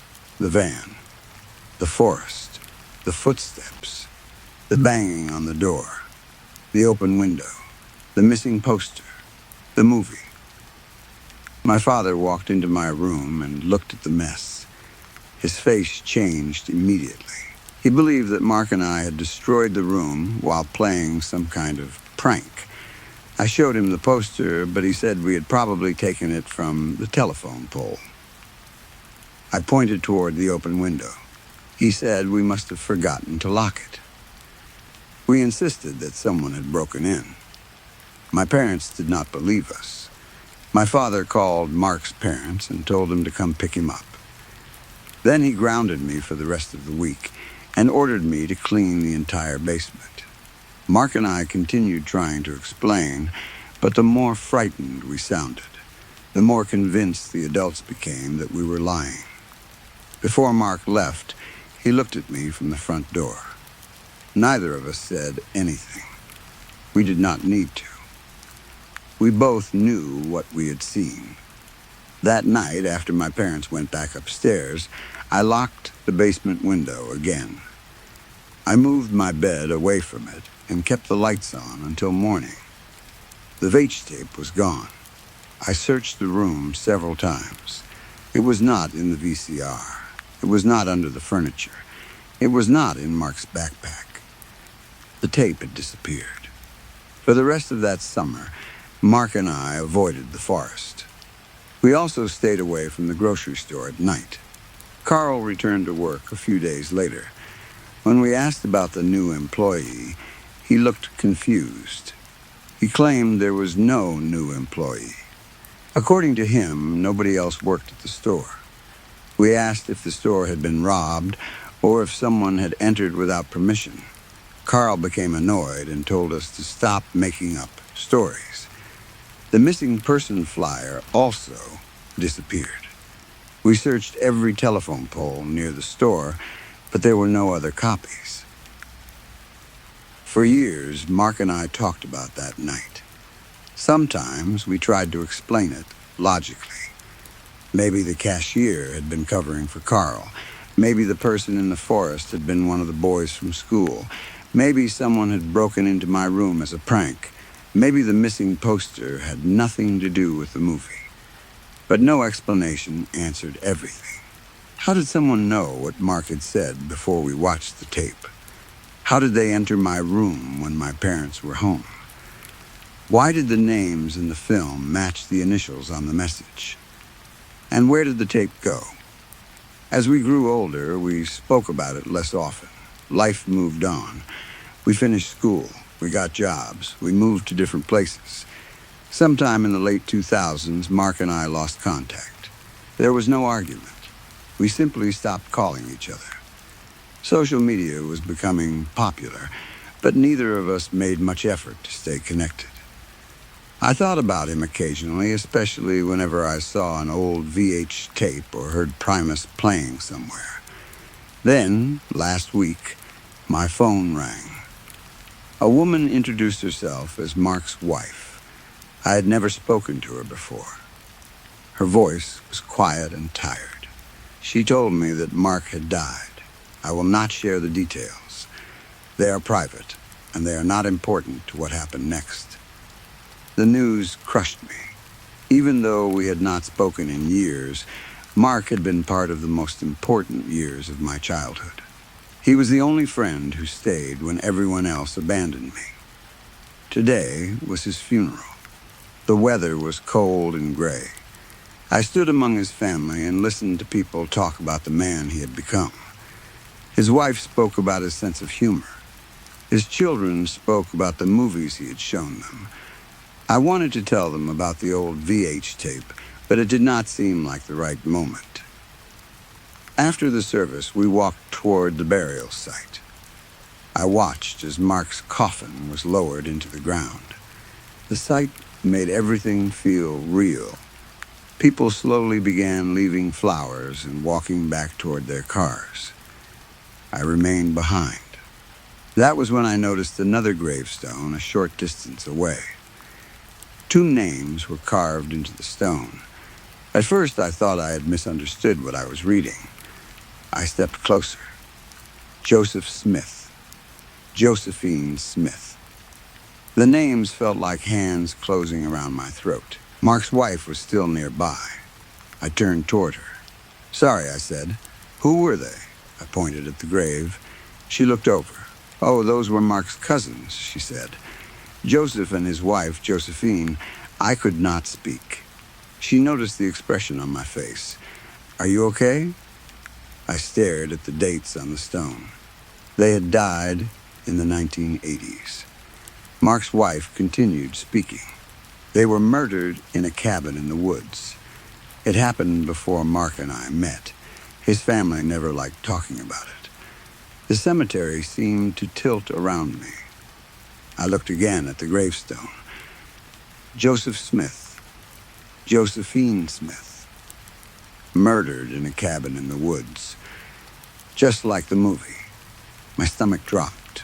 My mouth became dry. It felt as though a rock had become trapped in my throat. I wanted to ask more questions. I wanted to know who had made the tape. I wanted to know whether Mark had recognized them. I wanted to know why he had never told me that he had cousins with those names. But I could not form the words. I do not remember much of what happened after that. Someone drove me home. I think it was one of Mark's relatives. Now, I am sitting alone in my house. The rooms feel colder than usual. Every sound seems too loud. I keep thinking about that night in the 1990s. I keep seeing the black and white film. Joseph opening the old book.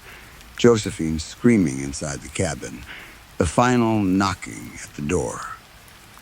Knock, knock, knock. I have tried searching for the film online. There is no record of it. I searched the names Joseph and Josephine Smith, but there are too many people with those names. I searched old murder cases involving a cabin, but I could not find anything connected to Mark's family. Maybe the case was never reported publicly. Maybe the names were changed. Maybe someone does not want it found. I also cannot stop thinking about the tape itself. Mark said he bought it at a yard sale from an old man. But what if that was not true? What if Mark already knew what was on it? What if he knew who Joseph and Josephine were? I hate myself for thinking that. Mark was my friend.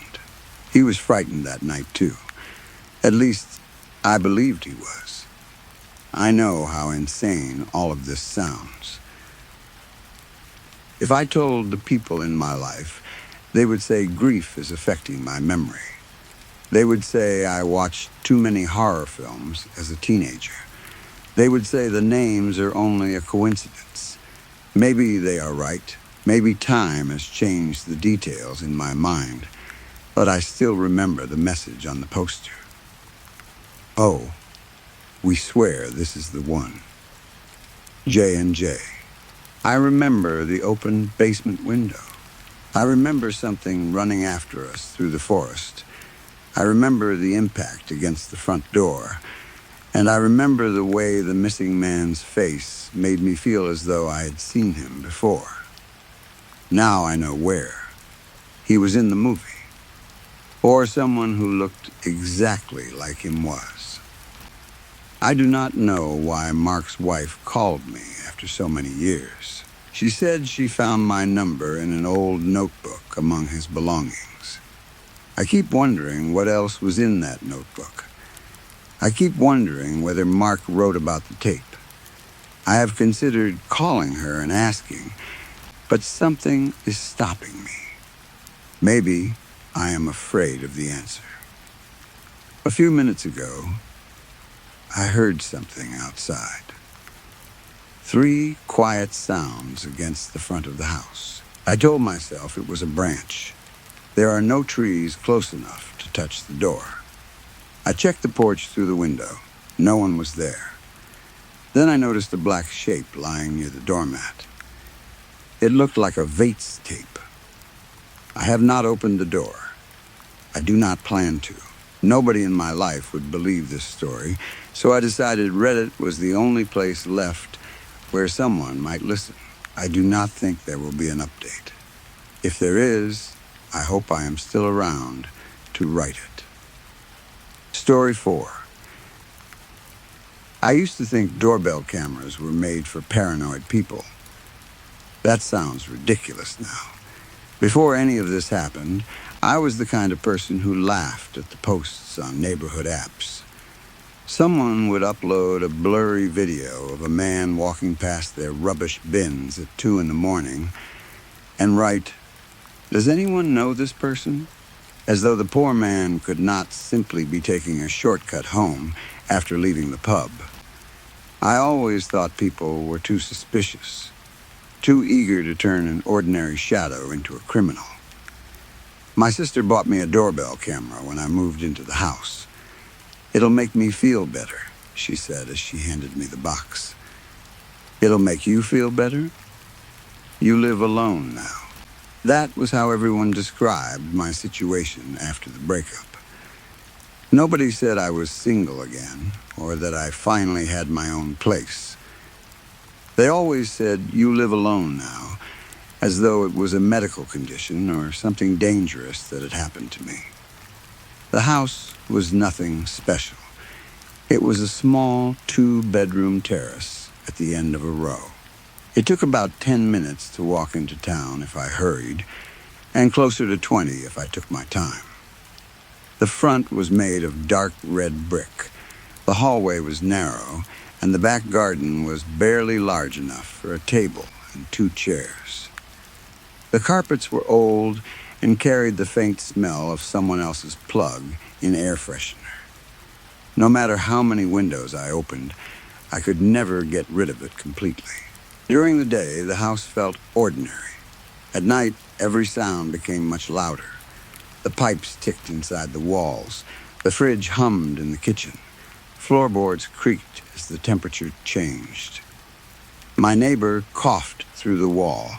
Rainwater moved through the guttering outside my bedroom window.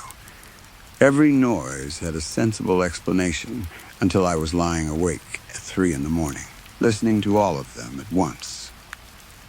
I had been living there for about 6 weeks when the first notification came. It was a Thursday night, and I was still at work. My manager had decided, less than half an hour before closing, that the stockroom needed to be properly organized. That meant everyone else went home while I stayed late moving boxes and quietly hating him. I was sitting in the staff room with a vending machine coffee, waiting for my sister to reply to a message about our plans for Saturday, when my phone buzzed. "Front door, person detected." I nearly ignored it. The camera sent notifications for everything. Delivery drivers, neighbors, cats blowing leaves, and sometimes nothing at all. The preview image was almost completely black except for the yellow light above my porch. I tapped the notification. The live feed loaded slowly. A small circle spun in the middle of the screen while I lifted the coffee to my mouth. Then the picture appeared. I saw myself standing outside my front door.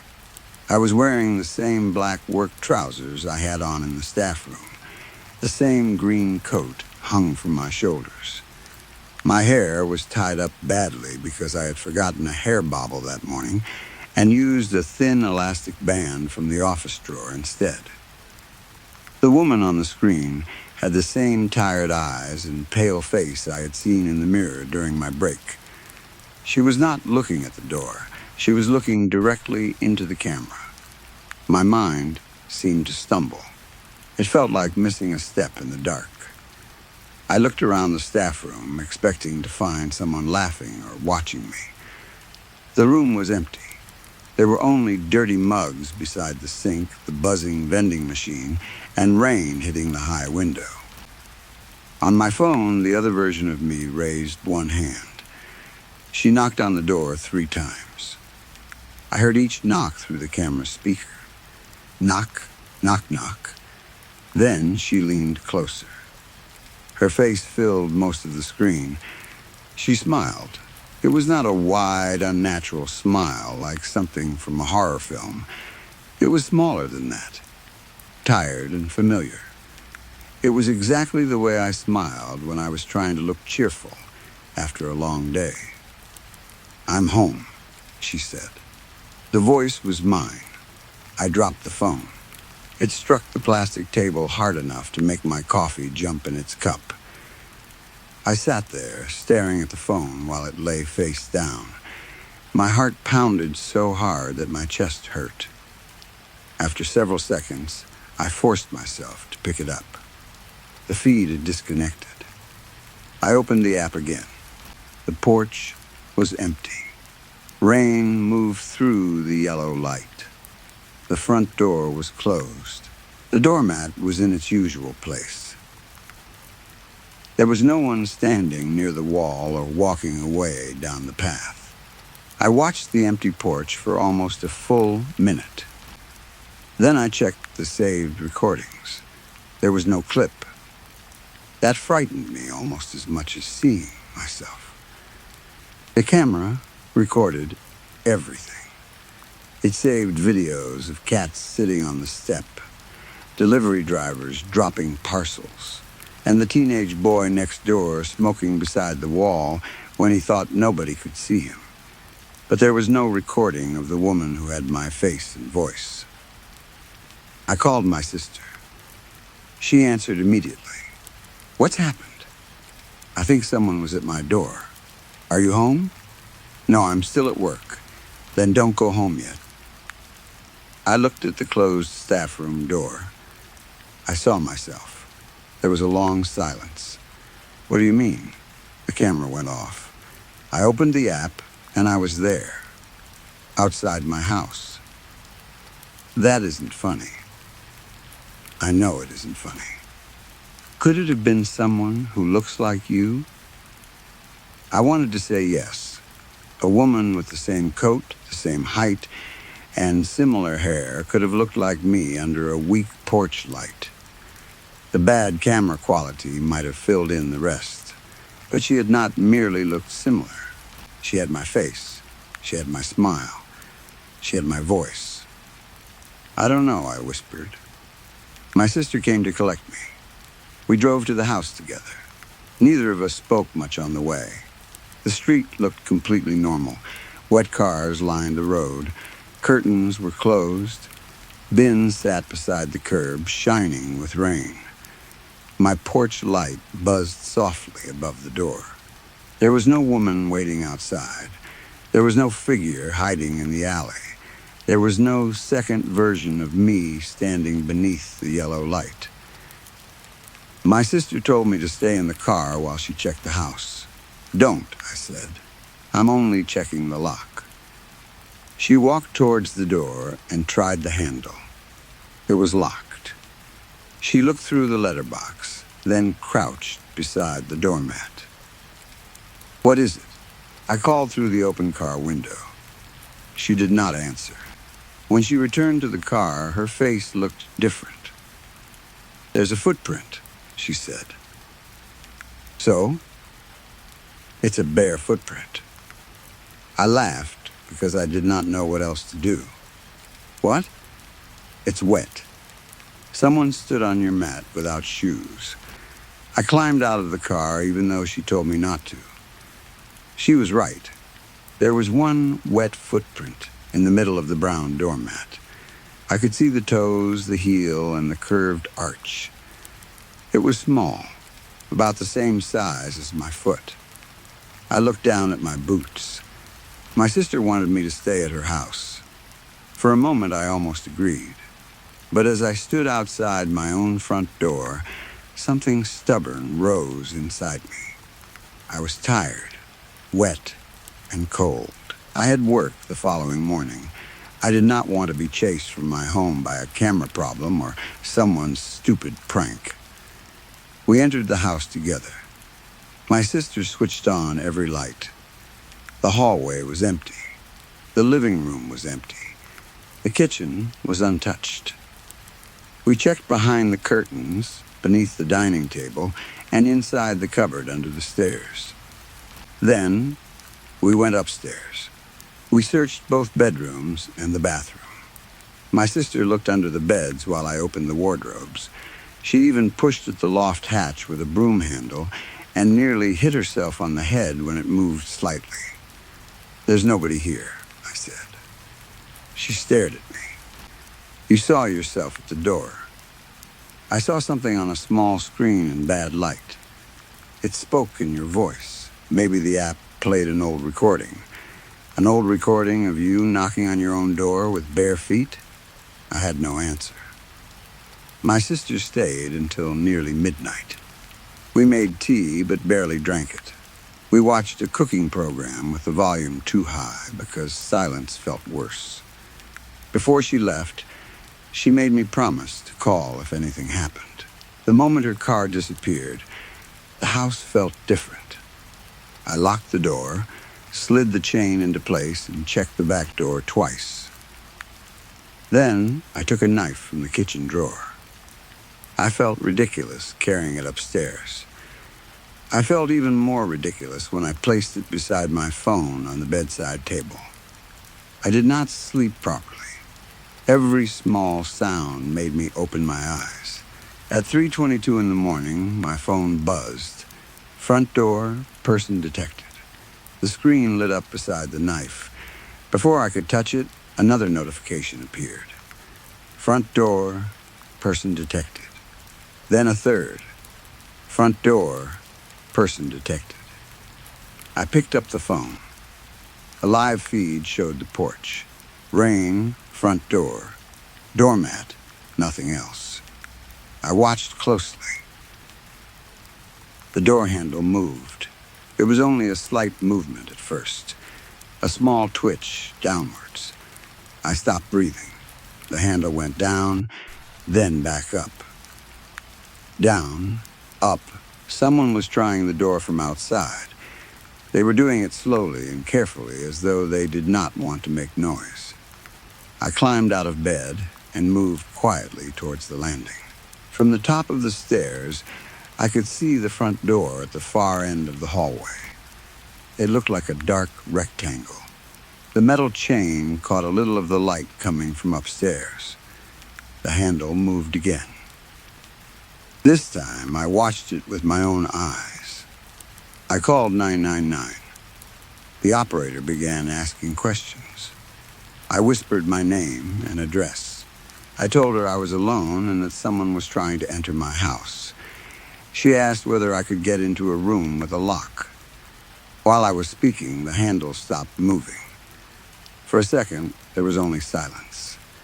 Then my phone buzzed. It was not the camera app. It was a text message. The message had come from my own number. Open the door.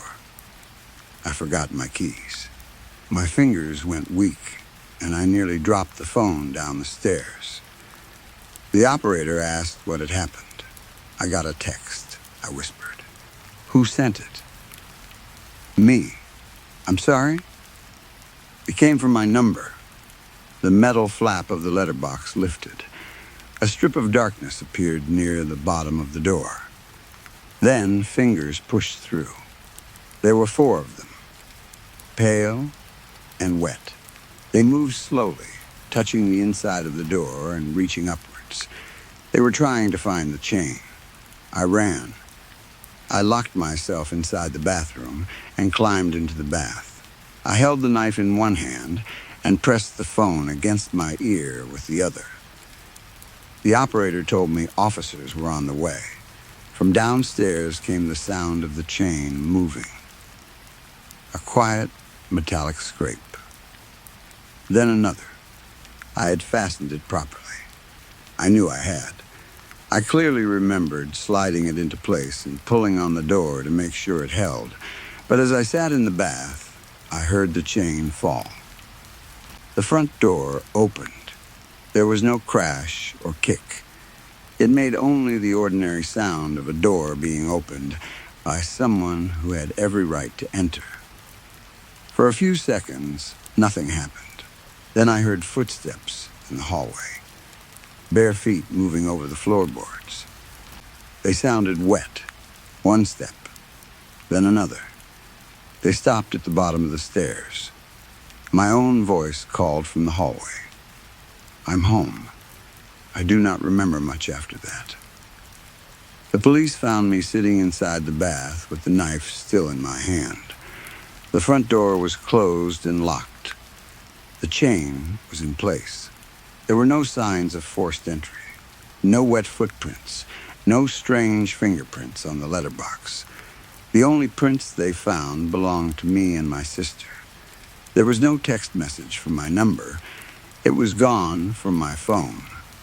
The emergency call was real. The operator had heard me crying. She had heard me say that the voice downstairs belonged to me. But the police found no one inside the house. One officer was kind. The other looked bored and tired. The kind officer asked whether I had been dealing with a lot of stress recently. That was when I understood they were finished looking for an intruder. My sister came and took me back to her house. I did not argue. For the next 2 days, nothing happened. I slept on her sofa. I did not sleep well, but at least I managed a few hours at a time. My sister worked from the dining table and kept looking over to make sure I was still there. Her husband tried to behave normally. He made tea. He offered me toast. He said gently that the mind could do strange things when a person was exhausted or under pressure. I almost believed him. I wanted to believe him. Then, on Saturday morning, my sister went upstairs to shower. Her husband had gone to the shops. I was alone on the sofa when my phone buzzed. Front door, person detected. My whole body became cold. I opened the app. The feed showed my house in daylight. The morning sky was gray. Rainwater dripped from the gutter above the porch. A woman stood outside the front door. It was me. She was barefoot again. This time, she was wearing my blue pajamas. There was a small bleach mark on one sleeve. They were the same pajamas I was wearing while sitting on my sister's sofa. The woman looked directly at the camera. She lifted one finger and pressed it against her lips. Then, she turned towards the front door. She did not open it. She walked through it. Her body passed straight through the closed wood as though the door was no more solid than smoke. I screamed for my sister. She came running downstairs, wrapped in a towel, shampoo still foaming in her hair. I pushed the phone towards her. By then, the porch was empty. This time, however, the recording had saved. We watched it together. Once, twice, 5 times. My sister slowly sat beside me. "That's you," she whispered. "I know." She went through the door. "I know." My sister called the police again. Different officers arrived. They watched the video several times. They asked whether anyone else had access to the camera account. I said no. They asked if the recording could have been edited. It had not been. Then one officer asked whether I was certain I had not gone back to the house that morning. My sister answered before I could. She has been on my sofa since Thursday night. The officers went to inspect my house. About 20 minutes later, one of them called. "Are you sure you haven't been back here?" he asked. My sister reached over and grabbed my wrist. "No," I said. "Why?" "Your bed has been slept in." I closed my eyes. "There's also food in the kitchen bin," he continued. "Toast. There's coffee in a mug beside the sink, and the shower floor is wet." That wasn't me. When he spoke again, his tone had changed. "We're going to arrange for someone to search the property properly." They searched the entire house. They did not find anyone. They found evidence that someone had been there, but they could not explain how that person had entered. The locks were not damaged. The windows were closed and secure. The back door was bolted from inside. The loft was empty. My belongings had been moved. Nothing had been stolen. My green coat was hanging over the back of a kitchen chair. My boots had been placed neatly beside the front door. My toothbrush was wet. The towel I normally used after showering was damp and folded over the radiator exactly the way I always folded it.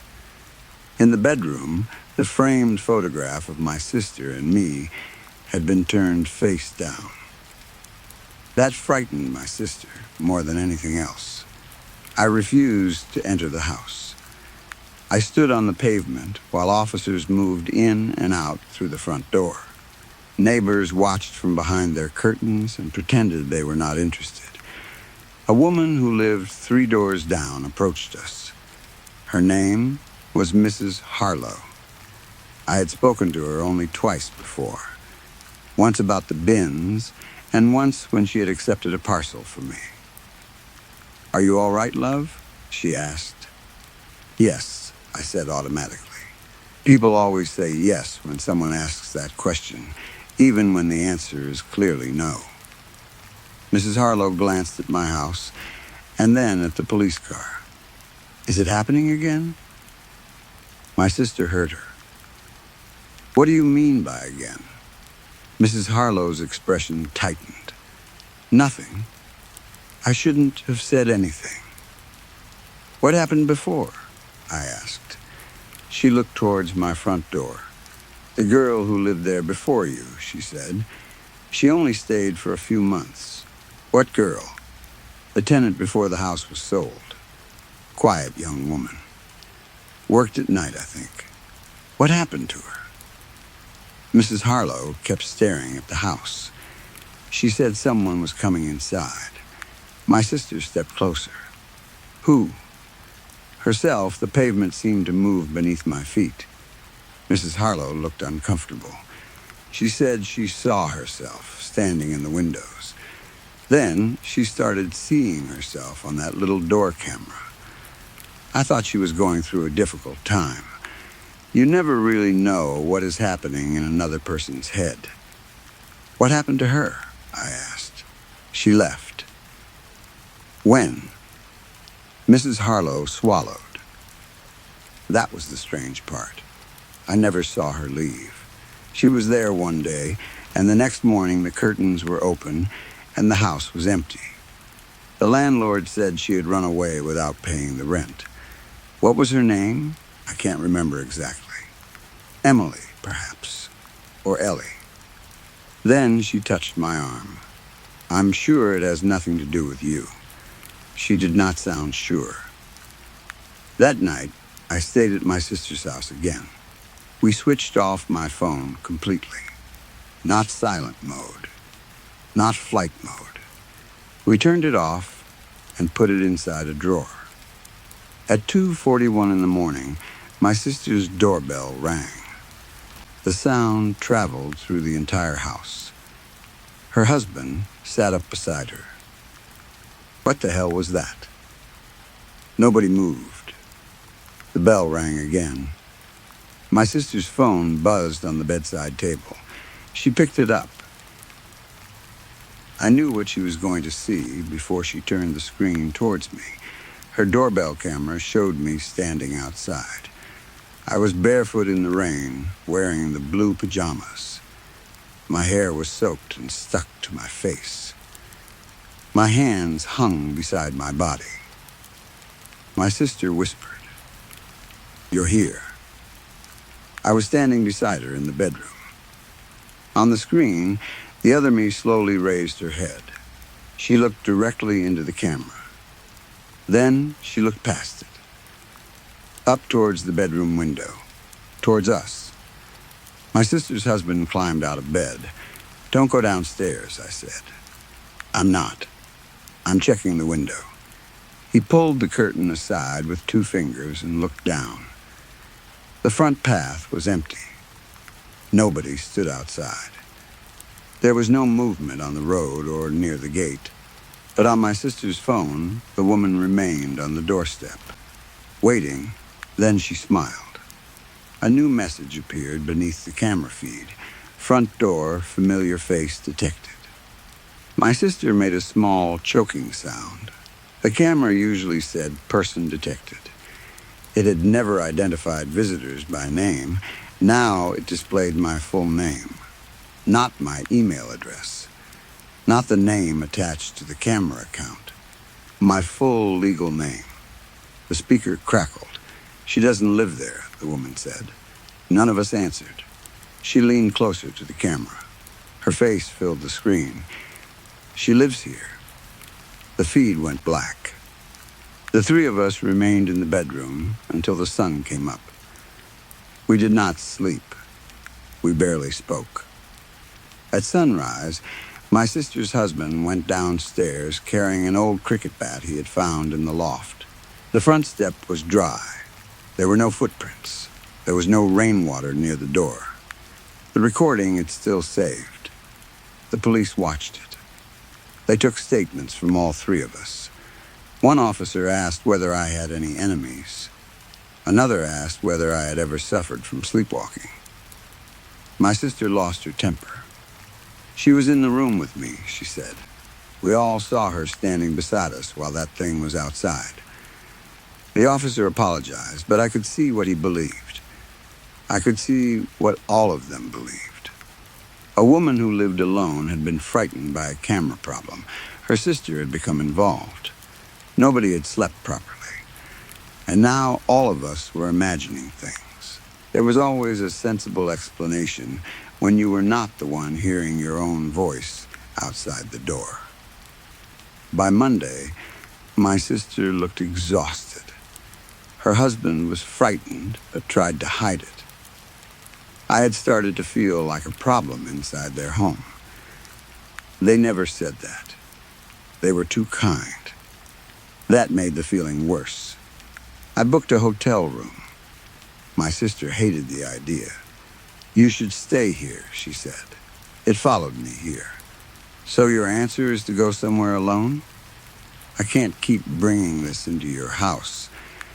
It isn't your fault. Maybe not, but it's happening because of me." The hotel was a plain business hotel near the Ring Road. It had a bright lobby, a bored receptionist, and artificial plants in large silver pots. My room was on the 3rd floor. The door was thick and heavy. It had a chain and an electronic keycard lock. There was no letterbox, no back entrance, and no garden. Nobody could stand outside my room without being seen by hotel staff or another guest. For the first time in days, I felt safer. That feeling lasted about 6 hours. At 1:13 in the morning, someone knocked on the door. 3 soft knocks. I froze in bed. The television was playing quietly. Rain covered the window in moving lines. The air conditioner hummed. 3 more knocks came from the door. I picked up the hotel phone and called reception. "There's someone outside room 312. "One moment," the receptionist said. I heard her typing. "I'm sorry, but nobody should be outside your room. Would you like me to send security?" "Yes. Is the person still there?" I looked towards the door. A shadow appeared beneath it. 2 bare feet stood on the carpet outside. The toes pointed towards the room. "Yes," I whispered. "Please make sure your door is locked." "It is." "Put the chain on as well." "I already have." "Security is on the way." The feet moved slightly. Then my mobile phone buzzed. I had turned it on earlier because I needed to contact my sister, the police, and the hotel. I had begun to think the phone no longer mattered. Whatever was happening had moved beyond the camera app. The notification was not from my doorbell. It was from the hotel's app. I had never downloaded the hotel app. Room 312. Keycard used. The small light on the door flashed green. The handle moved down. The door opened 2 inches before the chain caught it. Through the narrow gap, I saw one eye. My eye. It looked directly at me. The mouth beneath it smiled. "You're in my room," she whispered. I screamed. The door suddenly slammed shut. It did not look as though the woman outside had pulled it closed. It felt as though someone inside the room had pushed it. The bathroom light flickered on behind me. I turned slowly. The bathroom door stood open. I was certain I had closed it earlier. I always closed hotel bathroom doors because seeing the dark, empty room made the bedroom feel less safe. I could not move. Hotel security found me standing in the center of the room, staring at the bathroom doorway. There was nobody in the bathroom. Nobody was found in the hallway. The electronic lock showed that a keycard had been used, but hotel staff claimed there was no other active card for my room. They offered to move me. I refused to sleep in another room. Instead, they gave me coffee in the lobby while I waited for my sister to collect me. That happened yesterday. I am writing this from my sister's kitchen table. My sister is asleep on the sofa because she refuses to leave me alone. Her husband is upstairs. The police have my phone.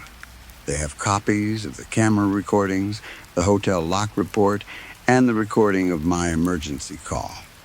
They have all the evidence, except an explanation. I borrowed my sister's laptop because I wanted to write everything down while I could still remember the order in which it happened. About 20 minutes ago, the laptop made a notification sound. An email had arrived. It was from me. It had been sent from my own email address. The subject line said, "I'm sorry, there was no message inside, only a video attachment." I should not have opened it. The recording came from the camera outside my house. It had been filmed tonight. The porch light was on. My front door opened. I stepped outside. This time, it was not the other woman. It was me. I could tell. I do not know how to explain it, but I had watched the other one enough times to notice the small differences. She stood too still. She smiled before there was a reason to smile. Her eyes seemed to copy the rest of her face half a second too late. The woman who came out of the house in the video was me.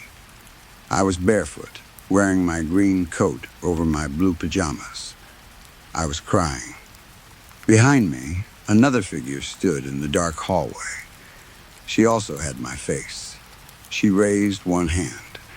The real me walked down the front path and disappeared from the camera's view. Then the front door closed. The clip ended. I do not remember returning to the house. I do not remember leaving my sister's home. My feet are clean. My green coat is upstairs in the spare bedroom. But the video is real. I have watched it 4 times. I can hear my sister breathing on the sofa behind me. I can hear the kitchen fridge humming. Cars pass outside on the wet road. Beneath those normal sounds, I can hear something else. A key is turning in the front door. Slowly, carefully, my sister's front door cannot be opened from outside when the deadbolt is locked. But the key keeps turning. The laptop has just made another sound. This time, it is not an email. It is a notification from my doorbell camera. The app is not installed on this laptop. My phone is still with the police. Front door, person detected. I clicked the message. It is showing my sister's front door instead of mine. The camera angle is wrong.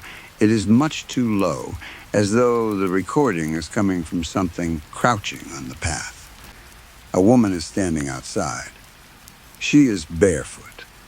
She is wearing my green coat and holding my sister's spare key. She is looking directly into the camera. She is not smiling. She looks exhausted. She looks wet and frightened. She looks exactly like me. Her lips are moving. She keeps whispering the same words again and again. Don't let her in. There is a knocking sound now. It is not coming from the front door. It is coming from inside the house. 3 soft knocks. They are coming from the cupboard beneath the stairs. My sister has just woken up. She sat up on the sofa and asked me what the sound was. I do not know what to tell her. I do not know which version of me is standing outside. I do not know which version came back from the hotel. I do not know who is trapped inside the cupboard. I do not even know which version of me is writing this. The woman outside is hitting the front door now. She is crying and begging my sister to let her inside. The voice sounds like mine.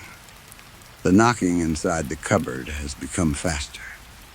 3 knocks. A pause. 3 more. My sister is walking towards it. I have told her to stop, but she says someone might be trapped in there. She has picked up the key. The woman outside has stopped crying. On the camera feed, she is staring at something behind me. I turned around, but there was no one there. When I looked back at the screen, the woman outside was smiling. Not a wide or unnatural smile. A small, tired, familiar smile. My smile. She lifted one finger and placed it against her lips. My sister is standing in front of the cupboard now. Her hand is on the lock. I keep telling her not to open it. She will not listen. The knocking has stopped. Something inside has started whispering. It is using my voice. It is saying that it is frightened. It is saying that I locked it in there. It is asking my sister to help. The woman outside has raised the spare key. The front door lock is turning again. My sister has placed the cupboard key into the lock. I do not know which door I should stop her from opening. I do not know where the real danger is. Maybe the woman outside is the real me. Maybe the thing inside the cupboard is the woman who followed me home. Maybe both of them are lying. Maybe I am the one who has been lying since the hotel. I keep thinking about the first night, when the letterbox opened and those wet fingers reached inside. I keep thinking about the chain falling. I remember hearing the front door open. I remember hearing my own voice in the hallway.